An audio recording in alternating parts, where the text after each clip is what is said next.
అపొస్తలుల కార్యాలు 8వ అధ్యాయం 35 నుండి 38 వరకు. అందుకు ఫిలిప్పు నోరు తెరచి ఆ లేఖనమును అనుసరించి అతనికి యేసును గూర్చిన సువార్త ప్రకటించెను. వారు త్రోవలో వెళ్ళుచుండగా నీళ్లున్న ఒక చోటికి వచ్చినప్పుడు నపుంసకుడు, ఇదిగో నీళ్లు, నాకు బాప్తిస్మమిచ్చుటకు ఆటంకం ఏమని అడిగి రథము నిలుపమని ఆజ్ఞాపించెను. ఫిలిప్పు నపుంసకుడు ఇద్దరును నీళ్లలోనికి దిగిరి. అంతటా ఫిలిప్ అతనికి బాప్తిస్మం ఇచ్చెను. ప్రభునందు ప్రియులారా, చదవబడినటువంటి ఈ లేఖన భాగములో సంఘ చరిత్రలోని మొదటి శతాబ్దములోని ఒక బాప్తిస్మమును గూర్చి వ్రాయబడి ఉన్నది. ఫిలిప్పు ఆ లేఖనమును అనుసరించి అతనికి సువార్త ప్రకటించెను అని ఇక్కడ మనం చూస్తున్నాం. జరుగుతున్న సందర్భం ఏమిటనగా, ఇథియోపియుడైనటువంటి ఒక మహాధనికుడు, మహాప్రముఖుడు, ఇథియోపియా రాణి యొక్క ఆర్థిక మంత్రి ఒక ఆయన యూదా దేవుని మీద, యూదుల దేవుడైన యెహోవా దేవుని మీద విశ్వాసం కలిగిన వాడు. ఇథియోపియా రాణి అయినటువంటి కందాకే రాణి మంత్రి, కోశాధికారి, ఆర్థిక మంత్రి యెహోవా దేవుని మీద విశ్వాసం కలిగి ఆయన యెరూషలేముకు వచ్చి ఆరాధించి తిరిగి వెళుతూ ఉన్నాడు. వెళుతూ ఉంటుండగా దేవుని ఆత్మచేత ప్రేరేపించబడి సువార్తికుడైనటువంటి ఫిలిప్పు అతని వెంట పరిగెత్తి వెళుతూ ఉన్నాడు. ఆ రథము వెనుక పరిగెత్తుచు ఈ ఫిలిప్పు గమనించాడు. ఆ రథాన్ని కలుసుకోమని దేవుడు ఆజ్ఞాపిస్తే వెనక పరిగెత్తి వెళ్ళి కలుసుకున్నాడు. ఆ రథంలో కూర్చుండి అతను బిగ్గరగా యెషయా గ్రంథం 53వ అధ్యాయం చదువుకుంటున్నాడు. ఆయన గొర్రె వలె వధకు తేబడెను, బొచ్చు కత్తిరించు వాని ఎదుట గొర్రె పిల్ల ఎలాగ మౌనముగా ఉండెను, అలాగే ఆయన నోరు తెరవకుండెను అని చదువుతున్నాడు. ఈ ఫిలిప్పు భక్తుడు అడిగాడు, నీవు చదువుచున్నదేమో నీవు గ్రహించుచున్నావా? దానికి అతడు అన్నాడు, నాకు దారి చూపు వాడొకడు లేకపోతే నేను ఎలాగూ గ్రహించగలను. అప్పుడు వచ్చిందిగా మన పఠన భాగం, మన మూల వాక్య భాగం. ఆ ప్రశ్నకు సమాధానంగా ఫిలిప్పు నోరు తెరచి ఆ లేఖనమును అనుసరించి సువార్త చెప్పాను. గమనించాలి, ఏం చెప్పాడు? సువార్త. ఆ సువార్త విన్నాక ఆ ప్రశ్న లేవనెత్తాడు, ఇదిగో నీళ్లు, నాకు బాప్తిస్మం ఇచ్చుటకు ఆటంకమేమి? అంటే ఫిలిప్పు చేసిన సువార్త ప్రసంగంలో ఆ ఇథియోపియుడికి ఒక మాట అర్థమైపోయింది, బాప్తిస్మము అవసరం. బాప్తిస్మమును గూర్చి చెప్పాడని ఇక్కడ ప్రత్యేకంగా వ్రాయబడలేదు. ఏమని వ్రాయబడింది? సువార్త చెప్పానంతే.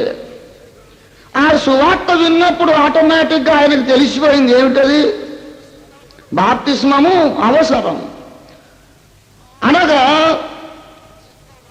నీవు విన్నది సరైన సువార్త అయితే బాప్తిస్మం అవసరం అని నీకు తెలిసిపోతుంది. నువ్వు చెప్పిన సువార్త సరైన సువార్త అయితే వాడు అడగాలి అవతల నుండి, నాకు బాప్తిస్మం ఎప్పుడు ఇస్తావని. మనం అడగడం కాదు, నువ్వు ఎప్పుడు తీసుకుంటావు, ఎప్పుడు తీసుకుంటావు, ఎప్పుడు తీసుకుంటావని. అయ్యగారు నాకు ఇంకెప్పుడు ఇస్తారండి బాప్తిస్మం అని అటు నుంచి రావాలి ప్రశ్న. ఈ రోజుల్లో అంతా తిరకాసు వ్యవహారం, తిరిగేసి తలకిందుల వ్యవహారం నడుస్తోంది సంఘాల్లో. బాప్తిస్మం పొందుదామని విశ్వాసులకు తొందర ఉండట్లేదు. అయ్యో వాళ్ళు పొందట్లేదని మాకు తొందర ఎక్కువైపోయింది. అవును, బాప్తిస్మము నాకు ఎందుకు ఇవ్వరు అయ్యగారని మీరెందుకు అడగరు? బాప్తిస్మం నాకు కావాలండి, నాకెందుకు బాప్తిస్మం ఇవ్వరు? అసలు నాకు బాప్తిస్మం ఇవ్వకుండా ఉంటాను మీకు అధికారం ఎక్కడుంది? ఎందుకు ఇవ్వరు? నేను ఇప్పుడు చచ్చిపోతే నా రక్షణ సంగతి ఏంటి, మీరు జవాబుదారియా అని ఎందుకు అడగరు? అసలు ఇదంతా ఒక మాలోకం నడుస్తుంది సంఘంలో. ఆ మొత్తం మాలోకమేనండి, నన్ను క్షమించండి. చాలా దిద్దుబాటు జరగాలి. సరైన సువార్త ప్రకటనలో విలుచున్న వానికి బాప్తిస్మము యొక్క ప్రాధాన్యత, ప్రాముఖ్యత అర్థమైపోవాలి. అది మొట్టమొదటి పాయింట్. యేసు ప్రభు శిలువలో చేసిన యజ్ఞాన్ని గురించి ఎలాగూ ప్రకటిస్తాం, అది లేకుండా సువార్త ఉంది. దేవుడు ప్రేమ గలవాడని చెప్తాం, ఏ భేదము లేదు, అందరూ పాపం చేశారని చెప్తాం, పాపము ద్వారా వచ్చే జీతం నరకం అని చెప్తాం, నీవు నీ సొంత ప్రయత్నములు వచ్చేది నరకం తప్పించుకోలేవు అని చెప్తాం, ఆ దేవుడే దిగి వచ్చి నీ కోసం బలై తిరిగి లేచాడు, ఆయన కార్చిన రక్తం వల్ల నీకు పాప క్షమాపణ కలుగుతుందని చెబుతాం. ఇవన్నీ చెబుతాం ఎలాగైనా. అవన్నీ చెప్పకుండా సువార్త ప్రసంగమే ఉంది. దేవుని ప్రేమ, శిలువ యజ్ఞం, మానవుడి పాపం, కాచుకొని ఉన్న నరకం అనే ఘోర శిక్ష, ఇవన్నీ చెప్తాం. ప్లస్ ఇదంతా చెప్తూ దాంతో పాటు ప్రక్కన ఒకటి ఉంది. ఏమిటంటే బాప్తిస్మము అనే ప్రముఖమైన విషయం. అది లేనిదే సువార్త ప్రసంగం సంపూర్ణం కాదు. దేవుని బిడ్డలారా, రెండవ విషయం ఏమిటంటే, మొదటి విషయం ఏం చెప్పాను, బాప్తిస్మము యొక్క ప్రాధాన్యత కూడా మనిషికి అర్థమైనప్పుడే సరైన సువార్త చెప్పబడినట్లు, అతడు నిజంగా సువార్తను గ్రహించినట్లు. రెండవ విషయం ఇక్కడ కనబడుతోంది. ఇదిగో నాకు బాప్తిస్మం ఇచ్చుటకు ఆటంకమేమి, ఇదిగో నీళ్లు నాకు బాప్తిస్మం ఇచ్చుటకు ఆటంకమేమి. దయచేసి గమనించండి, అప్పుడైతే సువార్త విన్నాడు, 3 నిమిషాలు అయింది. ఏమండి, ఆయన సువార్త విని ఎంతకాలం అయింది? ఎంతకాలంగా గుడికి వస్తున్నాడు? ఎంతకాలంగా ఆరాధనకు వస్తున్నాడు? ఆయన అసలు ఒక్కసారి కూడా క్రైస్తవ ఆరాధనకు వెళ్ళలేదు. అప్పుడే ఆన్ ద స్పాట్, అప్పుడే సువార్త విన్నాడు. ఇదిగో నాకు బాప్తిస్మం ఇచ్చుటకు ఆటంకమేమి. అప్పుడు ఫిలిప్పు ఏమనను, సోదరుడా, ఇప్పుడు కదా నువ్వు అసలు విన్నావు, నీవు నిలబడతావో లేదో నాకు అనుమానముగానే ఉన్నది. నువ్వు మొదట కొంచెం బలపడుము, ఆ తర్వాత పొందవచ్చును అన్నాడా? మరి ఇప్పుడు మనం ఎందుకంటున్న వాళ్ళకి నాకు తెలియక అడుగు. దేవుని బిడ్డలారా,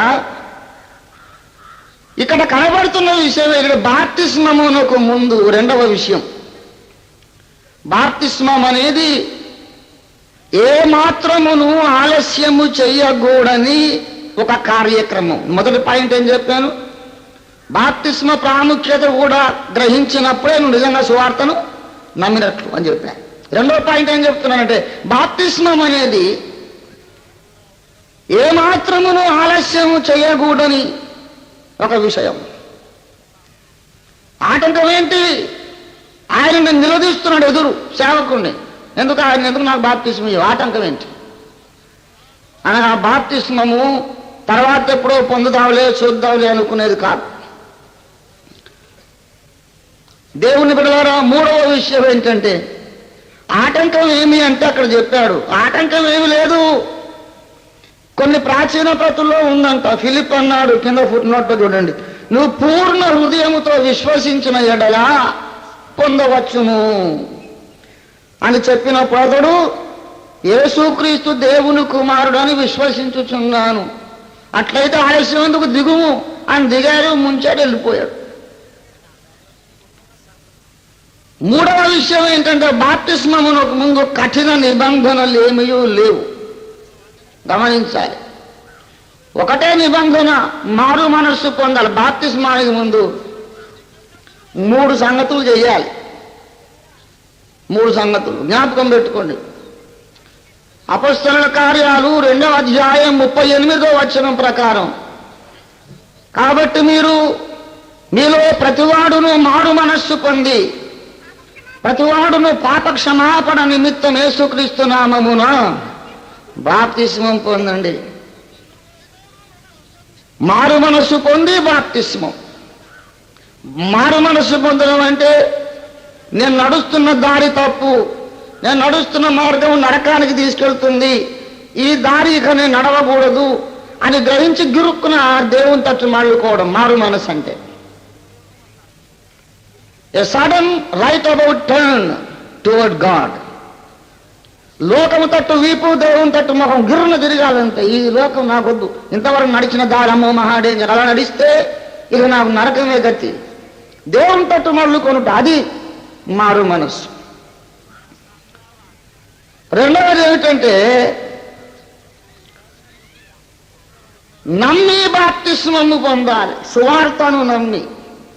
మనకు తెలుసు మార్కు సువార్త 16, 15, 16 వచనాల్లో, కాబట్టి మీరు వెళ్ళి సర్వలోకమునకు వెళ్ళి సర్వ సృష్టికి సువార్తను ప్రకటించండి, నమ్మి బాప్తిస్మం పొందినవాడు. ఏమిటి నమ్మి? సువార్తను నమ్మి. సువార్తను ప్రకటించండి, నమ్మి అన్నాడు. అంటే సువార్తను నమ్మి అంటే సువార్త ఏంటి?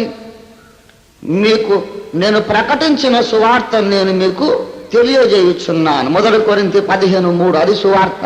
లేఖనముల ప్రకారము యేసుక్రీస్తు మన పాపముల కొరకు మృతి పొందెను, సమాధి చేయబడెను, లేఖనముల ప్రకారము తిరిగి లేచెను. ఉందా? నాకు ఇవ్వబడిన సువార్తను ముందు నేను ప్రకటించిన సువార్తను నేను మీకు తెలియజేయుచున్నా అన్నాడు మొదట. ఆ సువార్త ఏమిటయ్యా అంటే లేఖనముల ప్రకారం యేసు మన పాపముల కొరకు మృతి పొందెను, సమాధి చేయబడెను, లేఖనముల ప్రకారం 3వ దినం లేపబడెను. ఇది సువార్త.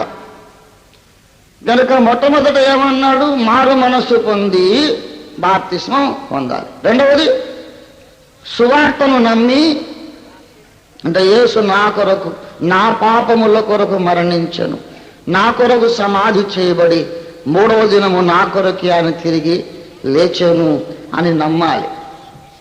నమ్మిన తర్వాత ఇంకో పని చేయాలండి, ప్రార్థన చేయాలి. అపొస్తలుల కార్యాలు 22:16 ఉన్న మాట వినండి. కాబట్టి సౌలా సహోదరుడా, నీవు తడవు చేయుట ఎందుకు? లేచి ఆయన నామమును బట్టి ప్రార్థన చేసి బాప్తిస్మం పొందాలి. అక్కడేమో మారు మనసు పొంది బాప్తిస్మం. అపొస్తలుల కార్యములు 2:38 మారు మనసు పొంది బాప్తిస్మం. తర్వాత సువార్తను నమ్మి బాప్తిస్మం. ఇక్కడేమో ప్రార్థన చేసి ఈ 3 చేయాలి. అందుకే మేము చిన్నపిల్లల విషయంలో బాప్తిసం ఇయ్యం. చాలా మంది అడుగుతారు, ఎందుకంటే మీరు చిన్నపిల్లలు బాప్తిసం ఇయ్యరు? చిన్నపిల్లల్ని ఆటంకపరచద్దు, నా వద్దకు రానియుడి అన్నాడుగా ప్రభు. చిన్నపిల్లలకి ఇవ్వాలి బాప్తిస్మాలు, ఎందుకు మీరు ఆటంకపరుస్తున్నారు అని కొంతమంది అడుగుతున్నారు నన్ను. అసలు మేము ఆటంకపరచడానికి వాడు వస్తానని ఎప్పుడు అన్నాడు? వాడు నువ్వు ఎత్తుకొచ్చావు బలవంతాను, కానీ నేను వస్తానన్నాయి అని వాడంటే ఆటంకపరిచాను. వాడు ఎప్పుడు వచ్చాడు అసలు ఆటంకపరచడానికి? వాడు తనంత తానుగా వస్తే కదా మేము ఆటంకపరచడం, రానీయకపోడు. అసలు వాడు ఎక్కడికి వెళ్తున్నా వాడికి తెలియని స్థితిలో ఎత్తుకొచ్చావు. చిన్నపిల్లలకు బాప్తిసం ఇవ్వద్దని నిబంధన ఏమి లేదు. ఎవరికైనా ఉందేమో కానీ నాకైతే లేదు. నేను తప్పకుండా ఇస్తాను చిన్నపిల్లలకి. మీరేం కమ్మ తినద్దు, షాక్ తినద్దు. నువ్వు 21 దినాలు కాదు, 3 రోజుల పసకం వచ్చినా నేను బాప్తిసం ఇస్తాను. ఇవ్వకపోతే అడుగు, తీసుకురా, ఇస్తాను. కానీ నా షరత్ ఏంటంటే వాడికి ఎంత వయసు ఉన్నదో అనేది కాదు. వాడిని తెస్తే వాడిని అడుగుతాను, ఏరా నువ్వు మారు మనసు పొందావా? స్వార్థ నమ్మితివా? లేఖనముల ప్రకారం యేసు, అయ్యో లేఖనం తెలుసా? యేసు తెలుసు. నువ్వు ప్రార్థన చేసావా? ఆడు పాల కోసం తప్ప దేని కోసం ప్రార్థన చేయడాడు. వీడు మారు మనసు పొందలేదు కనుక, సువార్త నమ్మలేదు కనుక, ప్రార్థన చేయలేదు కనుక నేను బాప్తిసం ఇయ్యను అంతే. వాడికి వయసు ఎంత ఉన్నదనేది అసలు పాయింటే కాదు.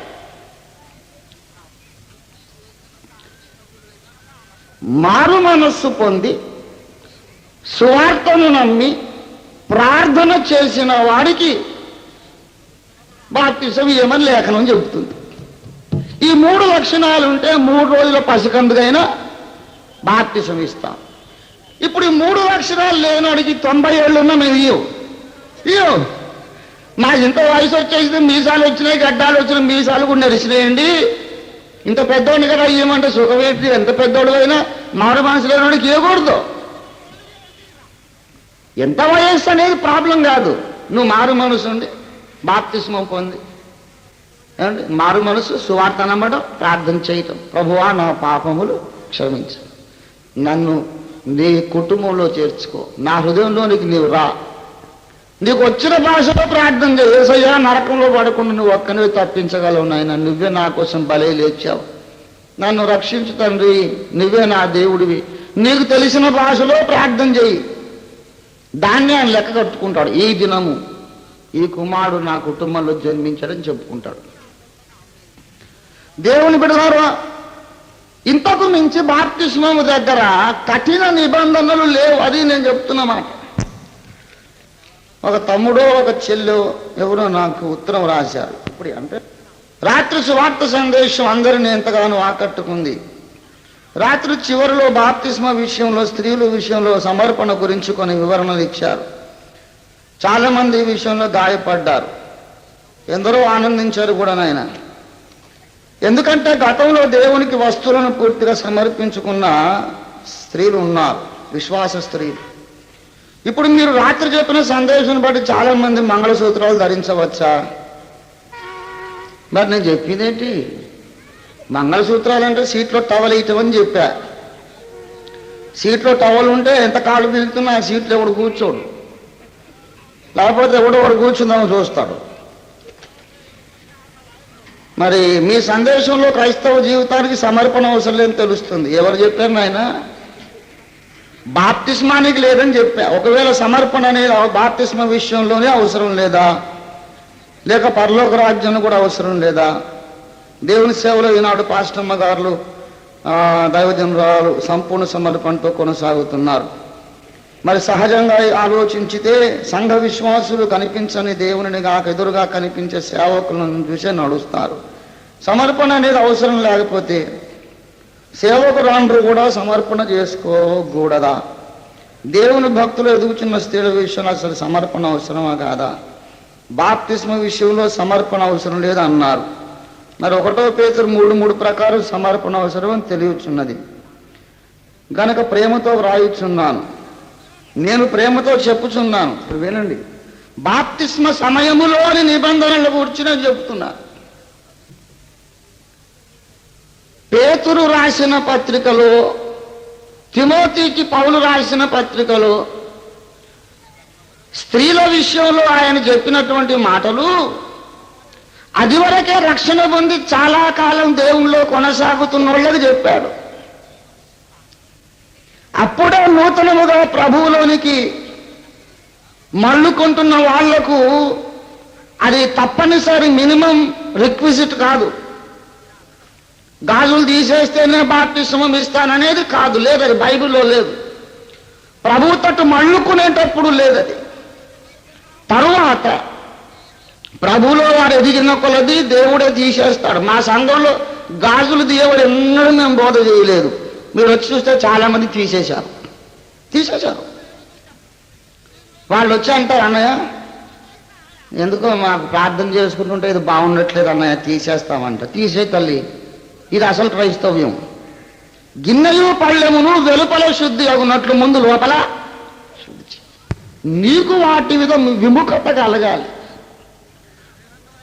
పరిసయ్యులేమో శుద్ధీకరణ పైన మొదలు పెడతారు, యేసయ్యేమో లోపల మొదలు పెడతారు. ఓ వేషధారులైన శాస్త్రులారా, పరిసయ్యులారా, మీరు గిన్నెయు పళ్ళెమును వెలుపల శుద్ధి చేయుదురు కానీ లోపల సమస్తమైన దోపుతోను అజితేంద్రియత్వముతో నిండి ఉన్నవి. అవి వెలుపల శుద్ధి అగున్నట్లు లోపల ముందు శుద్ధి చేయి. మత్తయి సువార్త 23వ అధ్యాయము 26వ వచనం చదవండి దయచేసి. గుడ్డి పరిసయ్యుడా,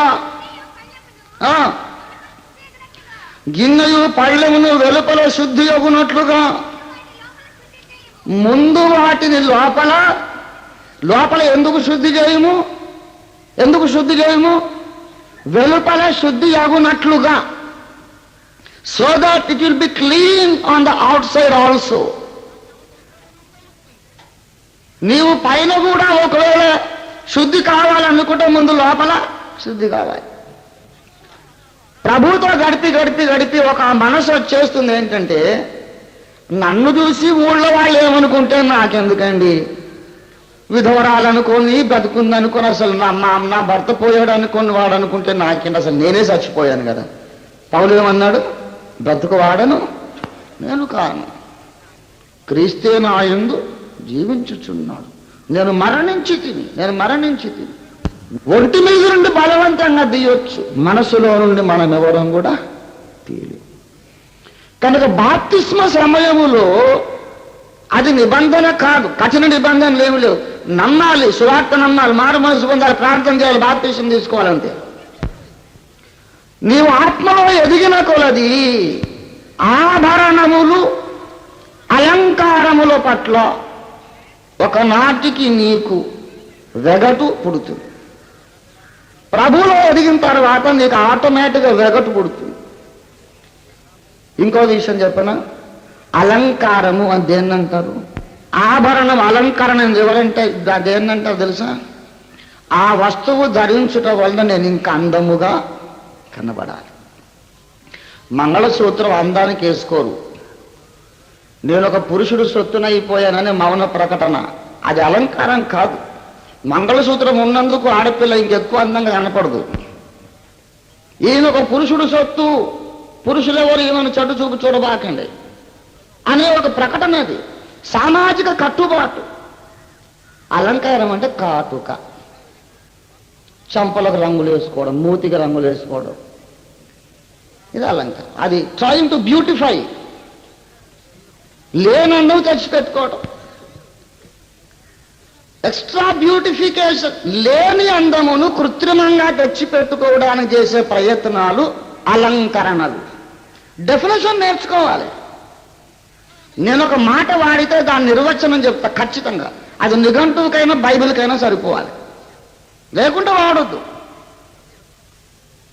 నగలు తీయడమును సమర్పణ అన్నారు. ఎక్కడ పట్టుకొచ్చారు ఆ మాట? బైబిల్లో చూపించగలరా? సంపూర్ణ సమర్పణ అనగా నగలు తీయుట అని నిర్వచనాలు నేర్పించారు సంఘాల్లో. బైబిల్లో ఎక్కడ చూపిస్తారు? లేదది. అది నువ్వు సొంతగా సృష్టించుకున్న నిబంధన, సొంతగా సృష్టించుకున్న నిర్వచనం. అలంకరణ అంటే ఏమిటంటే మనల్ని మనం బ్యూటిఫై చేసుకోవడానికి ప్రయత్నం. సమాజానికి ఇంకా అందంగా కనపడాలి, అందరు నన్ను చూసి అబ్బా ఎంత బాగుంది కదా అనుకోవాలి అనే ప్రయత్నం. ఒకసారి ఓ చెల్లి ఆఫీస్కి వెళ్ళే దారిలో చాలా మంది ఆకతాయి అబ్బాయిలు నిలబడి ఆ అమ్మాయిని కామెంట్ చేసి వాళ్ళు ఒంటి నిండా మొత్తం డ్రామా వేషం కట్టినట్టే, ఆ విగ్గులాగా ఏదో చేసి భయంకరంగా పెట్టి అలాగ వేషం వేస్తే అబ్బాయిలు చూడకపోతే ఏం చేస్తారు? అలాగ వేషం వేసినప్పుడు మరి అంత కష్టపడి డ్రామా వేషం కడితే చూడకుంటే బాగుంటుందా అని వాళ్ళు చూసి ఆమె మీద కామెంటరీ. ఇంటికి రాగా రుసరుసలాడుతూ బ్యాగ్ అలా గిరాటేసి, అసలు మగ విధవులకి అసలు బుద్ధి జ్ఞానం లేకుండా పోతుంది. అందరు నా వెంట పడతారు. మరి వెంటబడమని కాదు తల్లి, నువ్వు ఇలా వేషం కట్టింది, వెంటబడి ఇష్టం లేకపోతే మామూలుగా వెళ్ళు. సరే అందరూ ఈమెను చూసి కామెంటరీ చేస్తున్నాను భయం. ఒకరోజు అందరూ వేసవికాలం సభలోకి ఎక్కడికి పోయాడు, ఒక్కడు కూడా ఆమె వెంటబడలేదు. ఆ రోజు ఎంత కుమిలి ఏడ్చిందో. ఏమిటబ్బా నా అందం తగ్గిపోయిందా, నన్ను ఎవరు పట్టించుకోలేదేంటి? ఒక మాట చెబుతున్నాను, నేను పెద్ద సైకాలజిస్ట్ని. మనిషి సైకాలజీ నాకు తెలిసినంత ఎవరికి తెలియదు. అబ్బాయిలు నన్ను చూస్తున్నారు, మాట్లాడుతున్నారని ఏడిచి అమ్మాయిలు చాలాసార్లు ఎవడు చూడకపోయినందుకు ఏడుస్తారు. నాకు తెలుసు. మనుషుల మెప్పు బాహ్య స్వరూపముతో పొందాలని, బాహ్యమైన అందాన్ని చూపించుకొని మానవుల మెప్పు పొందాలనే ప్రయత్నము అపవిత్రమైనది. అయితే అంత హైటుకు అంత హైట్, అంత శిఖరాగ్రానికి బాప్తిస్మం ముందకు ముందు ఎదగమని శాసించడం న్యాయమా? న్యాయమా? వాడు ఇంకా పుట్టనే లేదే, పుట్టలేదు ఇంకా. వాడు ఒలింపిక్ పరుగు పందెంలో వాడిని పరిగెత్తిస్తే గెలుస్తాడా? ముందు పుట్టని, పాలు తాగని, అన్నం తిని, బలమైన ఆహారం తిని, పరిశుద్ధాత్మతో నింపబడని, వాక్యంతో నింపబడని, అంతరంగంలో కడగబడని, ఎప్పటికో ఒకప్పటికి ఈ సౌందర్య కాంక్ష నశిస్తుంది. ఆభరణములు, అలంకరణలంటే ఈ రంగులు పూసుకోవడం, ఎక్స్ట్రా ఒంటి నిండా నగలు దిగేసుకోవడం, అందమైనటువంటి బట్టలు, అందమైనటువంటి ఖరీదైన వస్త్రాలు, వీటి మీద కాంక్ష మంచిది కాదు. మంగళసూత్రం అందంగా కనబడడం కొరకు వేసుకోరు. వేసుకుంటారా? నాకు చెప్పండి. అందం కొరకు వేసుకుంటారా? ఎందుకు వేసుకుంటారు? మరి దాని అలంకరణ ఎందుకు అంటున్నారు? కాలు మెట్టలు అందం కోసమా? ఎందుకు వేసుకుంటారు? చెప్పరేంటండి? పెళ్ళయిందని గుర్తు. అది ఆభరణం కాదు, ఆభరణం కాదు. సరే, పాస్టమ్మ గారు మొత్తం తీసేశారంటే మంచిది, దేవుడు ఆమెకు చెప్పాడు. అది పాస్టమ్మ గారు దైవజనుడు భార్యగా ఎంత శిఖరాగ్రంలో, ఎవరెస్ట్ శిఖరాగ్రంలో ఉందో అంత శిఖరం మీద ఇప్పుడు కొత్తగా మారు మనసు పొందా బలవంతాన ఉండమంటే ఉంటుందా? అట్లా శాసించడం న్యాయం కాదు. ముందు లోపలికేత రాని కొన్ని ఏండ్లు దేవుని వాక్యంలో కడగబడి ఎప్పటికొకప్పుడు మా సంఘంలో చెల్లిలాగా ఆమె కూడా అంటుంది, అన్నయ్య ప్రార్థన చేసుకుంటే నాకు ఎందుకో మనశ్శాంతి కదా, తీసేస్తాను. ఆ స్టేజ్కి వాళ్ళు ఎదగనియండి. ఆభరణముల విషయం కానీ ఇంకో విషయం కానీ బాప్తిస్మ సమయంలో కాదు.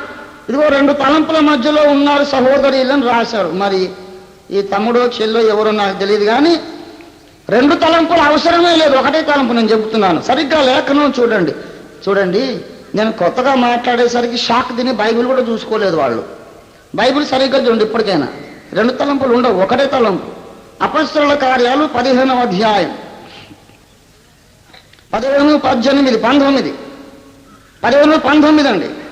కాబట్టి అన్య జనులలో నుండి దేవుని వైపు తిరుగుచున్న వారిని అది కష్టపెట్టక విగ్రహ సంబంధమైన అపవిత్రతను, జారత్వమును, గొంతు బీసికి చంపిన దానిని, రక్తమును విసర్జించుటకు. అది నేను ఎవరి గురించి మాట్లాడుతున్నాను?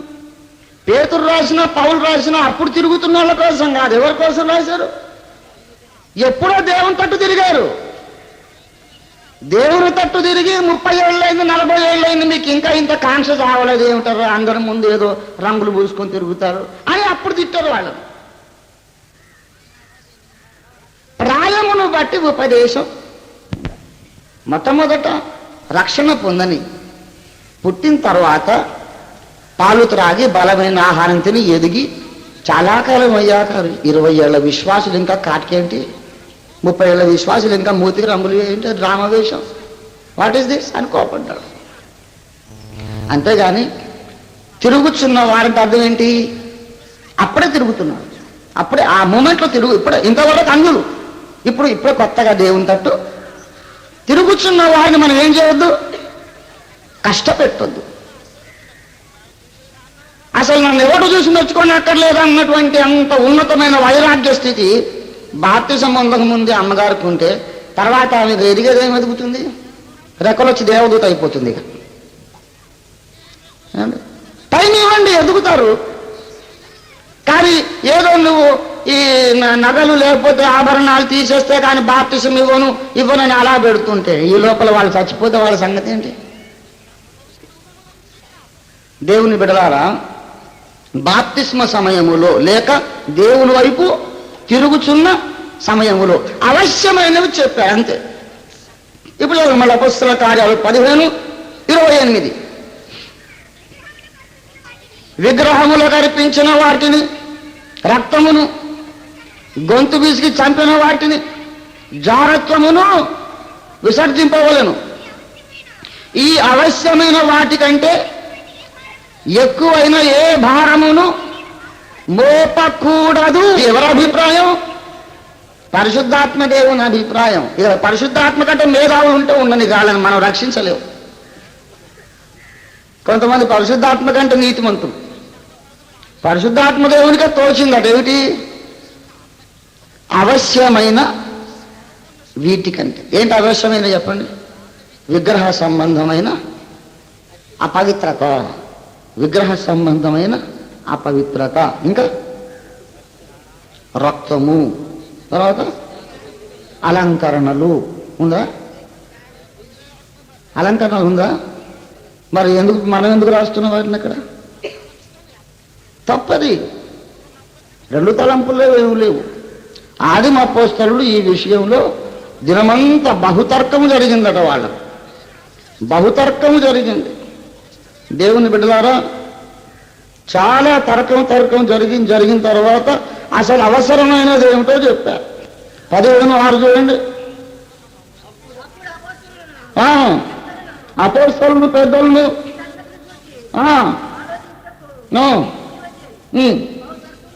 బహుతర్కము జరిగిన పిమ్మట. దేవుని బిడ్డలారా, చాలా ఒక రోజంతా తరికించారు. అందరూ మహామహా పండితులు, మేధావులు, ప్రవక్తలు, పరిశుద్ధాత్మ పూర్ణులు. బహుతర్కము జరిగిన తర్వాత పరిశుద్ధాత్మ దేవుని నడిపింపుతో ఏమన్నారంటే, ఈ 4-5 సంగతులు ఉన్నాయండి, వీటిని ఏమన్నారు చెప్పండి? అవశ్యమైనవి. ఈ 4 ఏమిటి? అవశ్యమైనవి. అంటే మిగిలిన ఏం కాదన్నమాట, అవశ్యమైనవి. తర్వాత ఎదిగినప్పుడు వాళ్ళు తీసేసుకుంటారు. సినిమా చూడొద్దని బోధ చేయక్కర్లేదండి. హృదయంలో వాక్యం నింపబడ్డాక ఇప్పుడు నేను బొమ్మన్న పోను. అయ్యే ఉంది అక్కడ చెత్త అనిపిస్తుంది. కలుకాంపౌండ్ మీదకి ఎన్నోసార్లు వెళ్తావు, లోపలికి పోదామని టెంప్ట్ కావట్లేదు. లోపల కడగబడ్డాక అవన్నీ చెత్త. ఆ స్టేజ్కి రానియండి. రక్షణ పొందిన వాళ్ళు బలవంతాన కాయను ఒత్తి పిండితో పండవుతుందా? టైం వచ్చినప్పుడు పండవుతుంది. గనుక ఇక 2 అభిప్రాయాలు ఏమి లేవు ఇందులో. బాప్తిస్మ సమయములో అవశ్యమైనవి 4 కలవు. విగ్రహారాధన, రక్తమును తినొద్దు, గొంతు బిసికి చంపింది తినొద్దు, జారత్వం చేయొద్దు. ఈ 4-5 ఇవి కాక ఇక మిగిలినవేవి రక్షణకు అవశ్యమైనవి కావు. నేను బాప్తిస్మం పొందంటారా? బాప్తిస్మం దగ్గర ఈ 4 తప్ప కఠిన నిబంధనలేవి. ఎదుగుదలలో ఎన్నో ఉంటాయి. అది దేవుడు వారు నడవగలిగిన కొలది వారిని నడిపించుకుపోతాడు. గనుక ఖచ్చితంగా ఇంకా 2 తలంపులు ఎవరైనా ఉన్నాయన్నారంటే వాళ్ళు పరిశుద్ధాత్మ దేవుని కంటే మేధావులని అర్థం, పేతురు కంటే మేధావులని అర్థం. అలాంటి వాళ్ళు ఉంటే వాళ్ళకి మా వందనాలు. మేము మాత్రం ఆ బ్యాచ్లో లేవండి. మేము పరిశుద్ధాత్మ దేవుడు చెప్పినట్టు అవశ్యమైనవి చేస్తాం. అన్యజనుల నుంచి లోపలికి దేవుళ్ళలోకి వస్తున్న వాళ్ళని మనం కష్టపెట్టక వారిని లోపలికి రానివ్వాలి. దేవుని బిడ్డలారా, బాప్తిస్మమును గూర్చి ఒక మాట చెబుతున్నాను. బాప్తిస్మము మరి ఇంత కఠోర నిబంధనలు పెట్టి, ఇంత క్లాస్ చెప్పి, ఇంత ఒత్తిడి చేసి బాప్తిసం ఇవ్వకపోతేనేమిటండి? రక్షణ పొందితే చాలదా అంటాడు ఒక ఆయన. చూడు బాబు, బాప్తిస్మం అందకుండా నీకు రక్షణ ఉండదు. నేను ఒక మాట చెప్తాను. చాలా మంది సేవకులకు ఈ విషయం తెలియదు, చెప్పమని ప్రభు నన్ను ఆదేశిస్తున్నాడు. పెద్ద పెద్ద సేవకులు కూడా మాట్లాడితే నేను విన్నాను. మా మావాడు రక్షణ పొందాడండి, ఇంకా బాప్తిసం పొందలేదు. రక్షణ పొందాడు, బాప్తిసం పొందలేదేంటి? Bible nowhere accepts that kind of theology or doctrine teaching. నమ్మి రక్షింపబడిన వాడు బాప్తిస్మం పొందును అన్నాడు. ఏమన్నా? నమ్మి రక్షింపబడిన వాడు బాప్తిస్మం పొందును అన్నాడా? బాప్తిస్మం పొందిన తర్వాత రా, ముందు రక్షణ పొందు అంటే పుట్టగలిగితే తర్వాత రా, ముందు మీసాలు రాని అన్నట్టుంది. బాప్తిస్మము ద్వారా రక్షణ కలుగుతుంది. చాలా మందికి తెలియదు, తెలుసుకోవాల్సిన విషయం. అందుకే ఆ నపుంసకుడు అన్నాడు, ఇదిగో నాకు నీళ్లు ఉన్నాయి, ఇప్పుడు బాప్తిజం ఎందుకు ఏమో నిలదీసి ఒత్తిడి చేసి తీసుకున్నాడు. బాప్తిస్మం అంటే చాలా మందికి ఇష్టం లేదు. అదేముందిలే, అది ఎందుకు తీసుకోవాలి, రాంగ్ ఒపీనియన్స్ మార్చుకోవాలంతే. ఇప్పుడు మీరు మార్చుకోకపోతే ప్రభు రాకడలో లెక్క చెప్పుకుంటారు, మీ ఇష్టం. బాప్తిస్మము రక్షణ కొరకు తప్పనిసరి. బైబిల్ ఏం చెబుతుందో వినండి, నేను కాదు. చదవండి మళ్ళీ అపొస్తలుల కార్యాలు 2:38 చదవండి. మీరు మారు మనస్సు పొంది మీలో ప్రతివాడును పాపక్షమాపణ నిమిత్తము బాప్తిస్మము పొందుడి. బాప్తిస్మం ఎందుకు పొందుడి? పాపక్షమాపణ, baptism for the remission of since.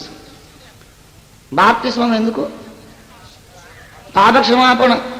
ఒక పెద్ద సేవకుడు చెప్తూ విన్నా, బాప్తిస్మం అంటే అది external sign of internal change అని ఏదో చెప్తున్నాడు. ఎవరు చెప్పారు నీకు అది? చదువు, బైబిల్లో ఎక్కడా లేదు. లోపల మార్పు కలిగిందని బాహ్య సూచన, ఎక్కడ లేదు అది. బాప్తిస్మము పొందుట పాపక్షమాపణ కోసమే.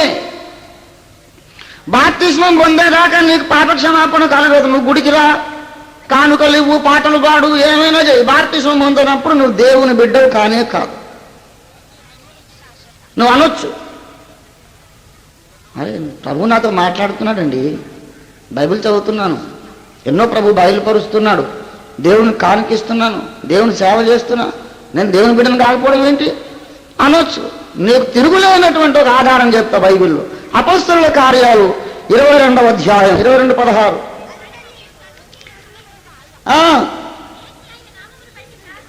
లేచి ఆయన నామమును బట్టి ప్రార్థన చేసి బాప్తిస్మము పొంది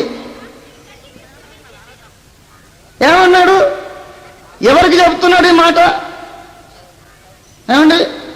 పౌలుతో చెబుతున్నాడు. సౌలు అనబడిన పౌలుతో చెబుతున్నాడు. ఏమంటున్నాడు? నీవు లేచి ప్రభు నామమున ప్రార్థన చేసి బాప్తిస్మం పొంది అప్పుడు నీ పాపములు, అంటే ఇప్పటిదాకా పాపాలు కడుక్కునే కార్యక్రమం అయినా అవలేదా? అవలేదు. మరి అంతకుముందే పౌలు దమస్కు మార్గంలో యేసును చూశాడా చూడలేదా? యేసును చూశాడు. ఆయనకి ఎన్ని అనుభవాలు ఉన్నాయో మీరు చూడండి, దయచేసి ఎన్ని అనుభవాలు ఉన్నాయో చూడండి. అపొస్తలుల కార్యాలు 9వ అధ్యాయం 4వ వచనం. అతడు నేల మీద నుండి సౌలా సౌలా ప్రభువు స్వరమును వినెను. ఆ తర్వాత 9:27 చూడండి. అతడు త్రోవలో ప్రభువును చూచెను అండి. 9:4లో ప్రభువు స్వరమును వినెను. 9:27లో ప్రభువును చూచెను. త్రోవలో ప్రభువును చూచెను. ప్రభు అతనితో మాట్లాడాను. ఇంకా తర్వాత 9వ అధ్యాయంలోకి రండి దయచేసి 11వ వచనం. అందుకు ప్రభు, నువ్వు లేచి తిన్నను కనబడిన వీధికి వెళ్ళి యూదాను వాని ఇంట విచారించుము. అతడు ఏం చేస్తున్నాడు? ప్రార్థన చేయి. ఇంకా అననీయ అని ఒకడు వచ్చి దృష్టి పొందినట్లు చేతులుంచుట చూచి, అంటే దర్శనం. ఎన్నున్నాయి చెప్పండి? ప్రభు మాట్లాడాను, ప్రభు కనబడను, ప్రార్థన చేయుచున్నాడు, తర్వాత దర్శనం, యాక్యురేట్గా విజన్. ఇంకా ఆయన నెత్తి మీద ఆయన పాపాలు అట్లాగే ఎప్పటిదాకా ఉన్నాయి? ఇంకా ఇన్ని దర్శనాలు పొంది, ఇన్ని అనుభవాలు పొంది ఇంకా ఎందుకు పాపంలో చచ్చిపోతావు పౌలు? ప్రార్థన చేసి బాప్తిస్మము పొంది నీ పాపములు, నీవెంత ప్రసంగికుడు అయినాక దర్శనాలు కానీ నువ్వు బైబిల్ చదివితే ప్రభు మాట్లాడడం ఏంటి? మిట్ట మధ్యాహ్నం వేళ సూర్యకాంతిని మించిన వెలుగులో యేసు కనపడ్డాడు, ఇంకా నెత్తి మీద పాపాలు అలాగే ఉన్నాయి. ప్రభు స్వరమును సాక్షాత్తు విన్నాడు, బైబిల్లోంచి కాదు, నిజంగా స్వరం చెవుల్లో విన్నాడు, అయినా నెత్తి మీద పాపాలు అలాగే ఉన్నాయి. నీకు కూడా అలాగే ఉంటాయి. ఎప్పటిదాకా? విశ్వాసాన్ని బట్టి రక్షణ వస్తుందా, లేకపోతే యేసయ్య కృపను బట్టి వస్తుందా, లేకపోతే బాప్తిస్మాన్ని బట్టి వస్తుందా? బాప్తిస్మం క్రియ కదా, మన శరీరంతో చేసే క్రియ. శరీరంతో చేసే క్రియను బట్టి రక్షణ వస్తుందా, హృదయంలో ఉండే నమ్మకాన్ని బట్టి వస్తుందా?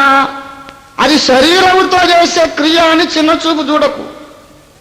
అది దేవుడు నియమించిన ఆజ్ఞ. రక్షణ కొరకు అది మానవ ప్రయత్నం కాదు, దేవుని ఆజ్ఞకు లోబడుట. ఒక మాట నేను చెబుతున్నాను, రక్షణ రావాలంటే ఒక కీలకం ఉంది. హెబ్రీ పత్రిక 5వ అధ్యాయం 9వ వచనం చూడండి. తనకు విధేయులైన వారందరికీ నిత్య రక్షణకు కారకుడాయను. యేసు ప్రభు వారు ఎవరికి ఇస్తారు రక్షణ? చెప్పండి, ఎవరికి ఇస్తారు? విధేయులైన వారికి. ఇప్పుడు యేసు ప్రభు చెప్పాడు, నమ్మి బాప్తిస్మం పొందువాడు రక్షణ పొందును. బాప్తిస్మం ఇప్పుడే ఎందుకులే అని అనుకుంటున్నావు. నువ్వు విధేయుడువా అవిధేయుడువా? ఓసారి ఒక సహోదరుడు నా దగ్గరకు వచ్చాడు. అన్నయ్య, అన్యులమండి మేము, చాలా విగ్రహారాధకులు, అన్ని దేవతలు చాలా నిష్ఠగా పూజలు చేశాం. అయితే నేను ఎక్కడో ఒక స్వార్థ కరపత్రం ఉన్న రోడ్డు మీద దొరికింది, నేను చదివాను. యేసే నిజమైన రక్షకుడు అని నేను నమ్మాను, బైబిల్ కొనుక్కున్నాను. నేను ప్రభువుని ప్రేమిస్తున్నాను అన్నయ్య, మీ ప్రసంగాలు చాలా ఇష్టం, 3 సంవత్సరాలుగా మిమ్మల్ని వెంబడిస్తున్నాను. కానీ నేను బాప్తిసం మాత్రం పొందలేదు. అసలు ఎందుకు పొందాలని నాకు అసలు అర్థం కాలేదన్నా. నేను దేవుడు అంటే నాకు చాలా ఇష్టం. నా సంపాదనలో చాలా భాగం దేవుడి కోసం ఖర్చు పెట్టేస్తుంటాను. ఎక్కువ ప్రార్థనలో ఉంటాను, ఎక్కువ దేవుడు ఏం చెప్పినా నేను చేయాలని నాకు ఆశ. కానీ నేను I don't believe in human rituals. మానవ ఆచారముల మీద నాకు నమ్మకం లేదు. కొందరు చిలకరింపిస్తారు, కొందరు అది ఇస్తారు, ముంచడం ఇస్తారు. ఏంటి అసలు నేను బాప్తిసం అనేది పొందలేదు, పొందను కూడా. దేవుడు అంటే నాకు ఇష్టం, యేసయ్య అంటే ఇష్టం అంట. నేను అడిగాను, తమ్ముడు ఒక మాట నాకు సమాధానం చెప్పు. నువ్వు యేసు ప్రభువును ప్రేమిస్తున్నావా? అవును, ప్రేమిస్తున్నా. ఎంత ప్రేమిస్తున్నావు? ప్రపంచంలో అందరికంటే ఎక్కువ ఆయన్నే ప్రేమిస్తున్నాను అన్నయ్య. చాలా సంతోషం. నన్ను ప్రేమించిన వాడు నా ఆజ్ఞలు గైకొను అన్నాడు. అవునవును, నాకు తెలుసు, యోహాను సువార్త చదువుకుని రెఫరెన్స్ చెప్పాడు. ఇప్పుడు యేసు ప్రభు వారు నిన్ను నిప్పుల గుండెలో దూకమంటాడు, దూకుతావా? తప్పకుండా దూకుతానన్నా, అనుమానమా? నీ జేబులో ఎంతుంది డబ్బు? 5,000 రూపాయలు ఉంటాయన్న. ఆ 5,000 నాకు ఇచ్చేయమంటాడు దేవుడు, ఇస్తావా? 5,000 ఏంటన్నా, ఇంట్లో ఉన్నది కూడా తీసుకొచ్చి ఇస్తాను. చాలా సంతోషం. నాయన, మరి నిప్పుల గుండంలో దూకుతావు, యేసు చెబితే డబ్బంతా ఇస్తావు, సముద్రంలో దూకుతావు. మరి ఆయన చెప్పిన మాట ప్రకారం బాప్తిసం పొందడం ఇదేం ప్రేమయ్యా?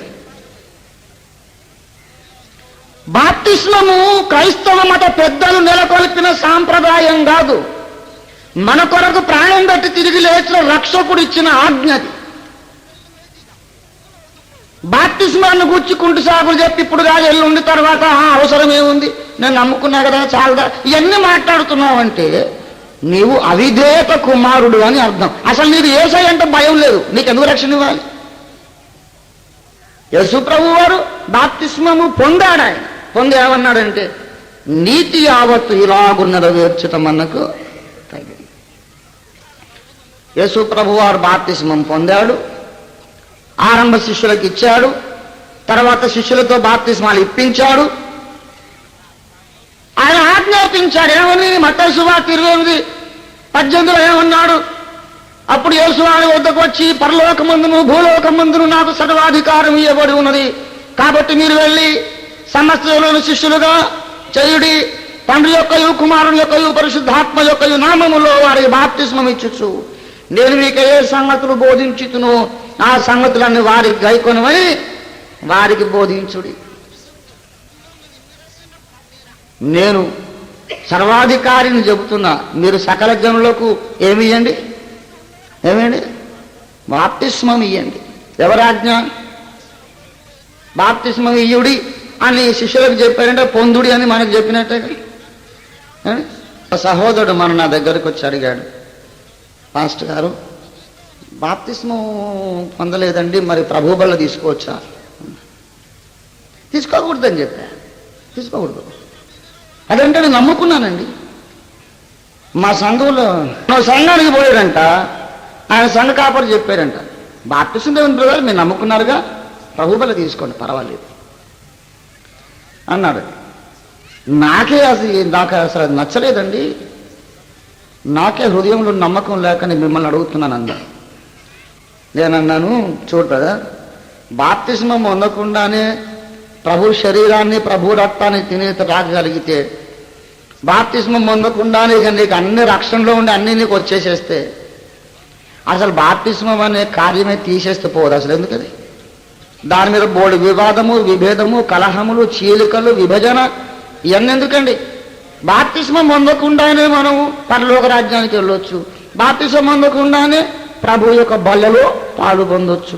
మరి అదెందుకు బాప్తిస్మము పొందే అవకాశము లేక సువార్త విన్నాక శిల్వ మీద దొంగలాగా వాడు అప్పుడే రక్షణ పొందాడు, దిగొచ్చి బాప్తిస్మం పొందడానికి వీలు లేదు. అప్పుడే ప్రభువుని అంగీకరించాడు, యేసే రక్షకుడని నమ్మాడు, కిందికి దిగొచ్చి బాప్తిస్మం పొందే అవకాశం లేదు. అలా మరణ పడక మీద నువ్వు మారు మనసు పొందొచ్చు, మరణ పడక మీద నువ్వు మారు మనసు పొందొచ్చు, లేక మారు మనసు పొందగానే యాక్సిడెంట్ కావచ్చు. అవకాశం లేక నువ్వు చచ్చిపోతే దేవుడు కనికరిస్తాడు, దేవుడు కనికరిస్తాడు. శిలువ మీద దొంగకు అవకాశం లేక పొందలేదు. యేసు ప్రభు ఎవరికి నిత్య రక్షణ ఇస్తాడు? తనకు విధేయులైన వారికి మాత్రమే. బాప్తిస్మం పొందుతున్నావంటే నువ్వేం ప్రకటిస్తున్నావు? యేసయ్యా, నేను నీకు విధేయుడను, నేను నీకు విధేయురాలను, నీ మాట ప్రకారము పొందుతున్నాను, నీకు విధేయత చూపుతున్నాను గనక నాకు నిత్య రక్షణ ఇవ్వమని పొందుతున్నావు అన్నమాట. నేను ఇస్తున్నానంటే ఎవరి మాట ప్రకారం ఇస్తున్నానంటే ఆయన మాట ప్రకారం. పాస్టర్ గారు ఇస్తారు బాప్తిస్మం. ఎందుకు ఇస్తున్నాడు ఆయన? ఇయ్యమని ఆయన చెప్పాడు కనుక ఇస్తున్నాడు. నువ్వు పొందుతున్నావంటే ఎందుకు పొందుతున్నావు? పొందమని ఆయనే చెప్పాడు కనుక. నీవైనా పాస్టర్ గారైనా ఎవరికి లోబడుతున్నారు? యేసుకు లోబడుతున్నారు. అందుకే ఆయన వారికి నిత్య రక్షణ ఇస్తాడు. అవిధేయులు ఎవ్వరికి నిత్య రక్షణ యేసు ఇవ్వడు. జ్ఞాపకం పెట్టుకోండి, లైఫ్లో ఎప్పుడు మర్చిపోదు. హెబ్రీ పత్రిక 5:9 ఆయన తనకు విధేయులైన వారందరికీ నిత్య రక్షణకు కారకుడు. రక్షణ పొందండి, కఠోర నిబంధనలు లేవు. ముందు నువ్వు రక్షణ పొంది, మారు మనసు పొంది, తర్వాత సువార్తను నమ్మి బాప్తిస్మము పొంది నీ పాపములు ఒప్పుకొని క్షమాపణ వేడుకొని ప్రార్థన చేసి బాప్తిస్మం పొందు. ఆ తర్వాత నువ్వు ఎదిగే కొద్దీ ప్రభువు నీకు నేర్పిస్తాడు, ఏమి తీసేయాలో ఏం పెట్టుకోవాలో ఆయన నేర్పిస్తాడు. ఆఖరికి ఒక మాట చెప్పి ముగిస్తాను. బాప్తిస్మ సమయములో సాధారణంగా పెద్దలు అంటూ ఉంటారు, అంత బేగి బాప్తిస్మం ఇచ్చేయడం మంచిది కాదండి, వాడు నిలబడతాడో లేదో మనకేంటి గ్యారంటీ అంటారు. వాడు నిలబడతాడో లేదో మనకేంటి గ్యారంటీ అంటారు. ఓసారి ఒక ఫలానా ఫెలోషిప్ ఉంది, వాళ్ళు మరీ భయంకరులు, 30 ఏళ్ళు సంఘానికి పోయిన బాప్తిస్మీడు. ఏమో ఎందుకు ఏమో బాప్తిస్మం అని ఒకసారి అడిగితే ఆ సేవకుడు నాతో అన్నాడు, వాడిని చూడు బాగా పరీక్షించి ఇవ్వాలండి బాప్తిస్మం. బాప్తిస్మం మనం తొందరపడి ఇచ్చేస్తే వాడు మళ్ళీ పడిపోయాడు అనుకప్పుడు ఎలాగా అని అన్నాడు. నేను అన్నాను, సరే మీరు 5 సంవత్సరాలు లేక 10 సంవత్సరాలు పరీక్షించి ఆహా వీడు గట్టిపడ్డాడు ఇప్పుడు అనుకొని బాప్తిస్మం ఇచ్చిన వాడు మళ్ళీ ఎన్నడూ పడిపోలేదా? ఎప్పుడు ఏ తప్పు చేయలేదా అంటే ఎందుకు చేయలేదండి, బోళ్ళు మంది చేశారు అన్నాడు. అలా దానికి మరి సరే మరి వాడికి రక్షణ ఎలాగే అంటే వాళ్ళు తప్పు ఒప్పుకుంటారండి, మళ్ళీ దేవునితో సమాధానం పడతారండి. మరి అదే కృప వీడికి ఎందుకు ఇవ్వు? కొత్త కర్పుడికి ఏమండి, ఏళ్ల తరబడి ముదిరి బలిసినోడికేమో కృప కావాలి, కొత్తగా పుట్టిన చంటి పిల్లోడి కృప ఇవా? సరే, అది వదిలే. ఇప్పుడు మీరు సేవలు ఎంతకాలం ఉన్నారే గారు? అంటే 35 years ఉన్నాడట. ఎన్ని సంఘాలు కట్టారు? దాదాపు 40-50 ఉంటాయి గారు అన్నాడు. సంతోషం. మీరు ఎప్పుడు ఇన్ని సంఘాలు కట్టాక ప్రభువా క్షమించు తండ్రి తప్పైందని ఎప్పుడు అనుకోలేదా? ఎందుకు అనుకోని రోజు 100 సార్లు అనుకుంటానే ఉంటాను. మరి 50 సంఘాలు కట్టినోడు ఏమో రోజు 100 సార్లు దేవుని కృప పొందాలి, కొత్తగా రక్షింపబడిన వాని కృప దేవుడిరా, వాడేలాగా పొందుకుంటాడు క్షమాపణ. మారు మనస్సు పొంది యేసున్న రక్షకుని అంగీకరించాను, ఆయనే నా దేవుడు, ఆయన నిజముగా నా కొరకు చనిపోయి లేచిన రక్షకుడు, ఆయన తప్ప ఇంకో రక్షకుడు లేడని నేను నమ్ముకుంటున్నాను అన్నవాడికి బాప్తిస్మం ఇవ్వకుండా ఉండే అధికారం ఏ సేవకుడికి లేదంతే. లేదు. నాకు నమ్మకం లేదా? నీ బోర్డు నమ్మకం ఎవడికి కావాలి? నీ బోర్డు నమ్మకం ఎవడికి కావాలి? నీ నమ్మకం కాదు, ఆయనకు నమ్మకం ఉండాలి, దేవుడికి నమ్మకం ఉండాలి. నీ నమ్మకం ఎప్పుడు కుదురుతుంది? ఇంకా 5 ఏళ్ళు అయ్యా కుదురుతుందా? 5 ఏళ్ళ లోపల మరి వాడు చచ్చిపోతే 5 ఏళ్ళ వరకు వాడు ఉంటాడు, నీకు గ్యారంటీ ఉందా? 1 year చర్చికి రా బ్రదరు, నువ్వు గట్టిగా నిలబడితే అప్పుడు ఇస్తాం. వాడు ఇంటికి వెళ్తే చచ్చిపోతుంది, వాడి ఆత్మ ఎవరు లెక్క చెప్తాడు వాడి రక్షణకి? మానవుడు కొంతసేపు కనబడి అంతలో మాయమైపోయే ఆవిరి వంటి వారు. మానవుడు వచ్చే సంవత్సరం దాకా ఉంటాడని ఎవరు గ్యారంటీ? రేపు ఈ పాటికి ఉంటాడని కూడా లేదు, గ్యారంటీ ఉందా? రేపు ఈ పాటికి ఉంటాడని గ్యారంటీ లేదు. దేవుని బిడ్డలారా, గనక మారు మనస్సు పొంది ప్రార్థన చేసుకొని సువార్త నమ్మి యేసయ్యా నన్ను రక్షించమని ఏడ్చిన వానికి వెంటనే బాప్తిస్మం ఇవ్వడం దైవజనులమైన మా విద్యుక్త ధర్మం. బాప్తిస్మము పొందనంత వరకు నీ పాపాలు నెత్తి మీదే ఉంటాయి, నీ పేరు జీవగ్రంథంలో వ్రాయబడదు. బాప్తిస్మం పొందనంత వరకు అవిధేయుడిగా దేవుడు తన లిస్టులో రాసుకున్నాడు. వీడు అవిధేయుడు, ఈయన అవిధేయురాలు, కావాలని తాత్సారం చేస్తోంది. దేవుని దృష్టికి అవిధేయుడు అయితే నువ్వు నిత్య రక్షణ పోగొట్టుకుంటావు. దేవుని దృష్టికి విధేయుడు అయితే నువ్వు నిత్య రక్షణ పొందుతావు. ఇదిగో నీళ్లు బాప్తిస్మం పొందుటకు నీకు ఆటంకమేమని నేను అడుగుతున్నాయి. గ్రంథములో చూస్తే పొందవలసిన వాడు అడిగాడు, ఇదిగో నీళ్లు నాకు బాప్తిస్మం ఇచ్చుటకు ఆటంకమేమి? ఎందుకు అడిగాడంటే ఫిలిప్పు ప్రసంగం తేటగా చేశాడు. ఇప్పుడు మనం 30 రకాల ప్రసంగాలు విని కన్ఫ్యూజ్ అయిపోయి తికమలపడి ఉన్నాం. కాబట్టి నేను మిమ్మల్ని అడుగుతున్నా, ఇంత సులభముగా దేవుడు నిన్ను తన కుటుంబంలో చేర్చుకుంటున్నప్పుడు, బాప్తిస్మం ఇచ్చుటకు మాకు ఆటంకము లేనప్పుడు పొందుటకు నీకు ఆటంకమేమి? ఆటంకం ఇంకేం లేదండి, నాకే ఇంకా కొంచెం సరిగ్గా బుద్ధి లేదండి అని అంటే అది నీ ఇష్టం. నాకు ఇంకా విశ్వాసం లేదంటే నీ ఇష్టం. ఇంకా విధేయత లేదా గారు అదే ఆటంకం అండి అని నీ ఇష్టం. కానీ నీకు దేవుని పట్ల విధేయత విశ్వాసం ఉంటే ఇవ్వడానికేమో జోసెఫ్ గారికి ఆటంకం లేదు, పుచ్చుకోవడానికి నీకు ఉండటానికి అవసరం లేదు. చెప్పవలసిందంతా చెప్పాను కాబట్టి ఇప్పుడు ప్రసంగం ముగించడం నాకు ఆటంకమే లేదు. ముగిద్దాం, ప్రార్థన చేసుకున్నాం, తరలి వంచండి. ఇప్పుడు తన కృపా ద్వారములు తెరచి ఉచితముగా ఈ మహారక్షణ మనకివ్వడానికి ఆయన ద్వారములు తెరచి మనని ఆహ్వానిస్తూ ఉండగా వ్యర్థమైనటువంటి ప్రతిబంధకాలు మనకు మనమే సృష్టించుకొని ఎందుకు దేవునికి దూరంగా బ్రతకాలి ప్రియులారా?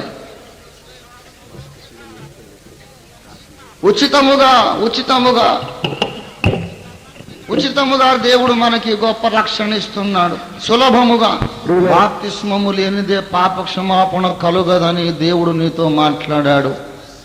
బాప్తిస్మం పొందని వారు యేసుకు విధేయులుగా లెక్కించబడరు అని దేవుడు నీతో మాట్లాడాడు. నువ్వు యేసు పట్ల విధేయత చూపదలుచుకుంటే ముందుకు రా. నాకు నిత్య రక్షణ కావాలనుకుంటే ముందుకు రా.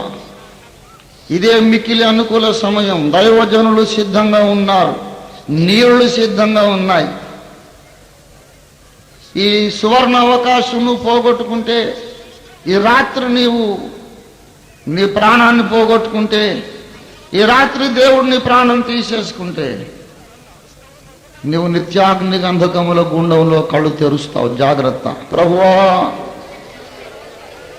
నా పాపముల కొరకు నీవు చనిపోయి మరలా లేచినావని నమ్ముతున్నాను. నీ రక్తధార చేత నన్ను కడుగుము తండ్రి. నా పాపములు క్షమించు, నా అపరాధములు మన్నించు. యేసయ్యా, నా హృదయపు తలుపులు తెరుస్తున్నానయ్యా. నాలోనికి రా, నా హృదయంలోనికి రా. నాకు రక్షణ దయచేయి. నీకు లోబడగోరుచున్నాను. నువ్వేం చెప్పినా చేసేవాడిని తండ్రి. ఎంత బరువైన పని చెప్పినా చేసేవాడిని. అయితే నువ్వు చాలా సులభమైన పని చెప్పావు. నీకు స్తోత్రాలు. నమ్మి బాప్తిస్మం పొందితే రక్షిస్తాను అన్నావు. నీకు స్తోత్రాలు. ఇదిగో యేసయ్యా, ఇది నేను బాప్తిస్మం పొందుతున్నాను. ఇదేదో నామకార్థముగా జరిగే బాప్తిస్మం కాదు. నిజముగా నేను నూతనముగా జన్మించినట్లు సహాయం చేయి. నాలో కొత్త జీవాన్ని పుట్టించు. నన్ను నీ బిడ్డగా చేర్చుకొని ఆయన అని ప్రార్థన చేయండి, ప్రార్థన చేయండి, ప్రార్థన చేయండి. ఓ పరమ తండ్రి, నీకు స్తోత్రాలు. పరమ తండ్రి, నీకు స్తోత్రాలు. ప్రార్థన. ప్రేమ కలిగిన మా మహాపరిశుద్ధుడా, జీవాధిపతి, మరణించి తిరిగి లేచిన మా యేసుక్రీస్తు రక్షకుడా, ఈ సమయంలోనైనా